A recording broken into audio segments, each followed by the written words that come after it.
अजान में क्या बोला जाता है? अजान चूंकि आप लोगों को केवल हिंदी आती है, उर्दू नहीं आती, तो आप लोगों ने कभी कोशिश नहीं किया होगा, लेकिन एक बार कोशिश करो कि अजान में बोला क्या जाता है।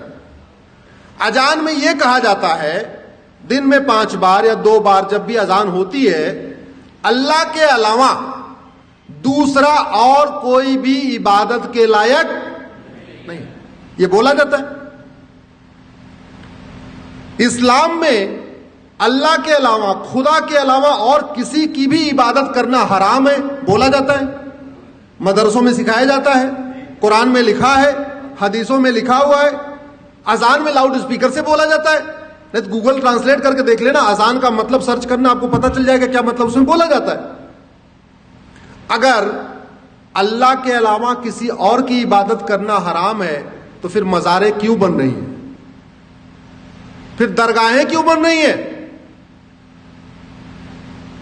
उत्तराखंड में देखते देखते पूरे जंगल के जंगल मजार दरगाहें कहां से बन गई। और आपकी जानकारी के लिए बता दूं, अरब में एक भी मजार नहीं है, अरब में एक भी दरगाह नहीं है, और अरब में एक भी पक्का कब्रिस्तान नहीं है।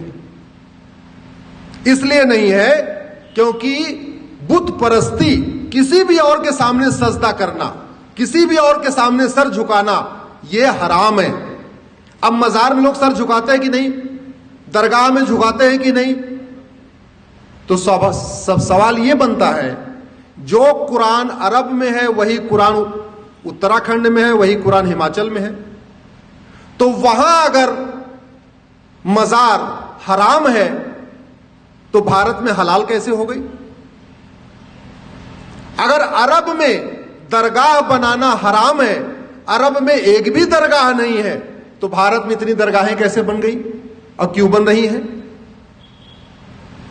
अगर अरब में एक भी पक्का कब्रिस्तान नहीं है, यह भी आपको जानकारी के लिए बता रहा हूं, बड़े बड़े शेख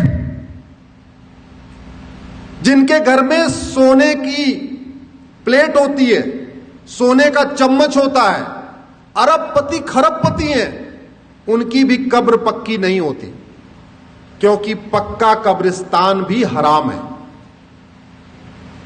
अब सवाल यह बनता है, कुरान वही, हदीस वही, अगर अरब में पक्का कब्रिस्तान हराम है तो भारत में वो जायज कैसे हो गया?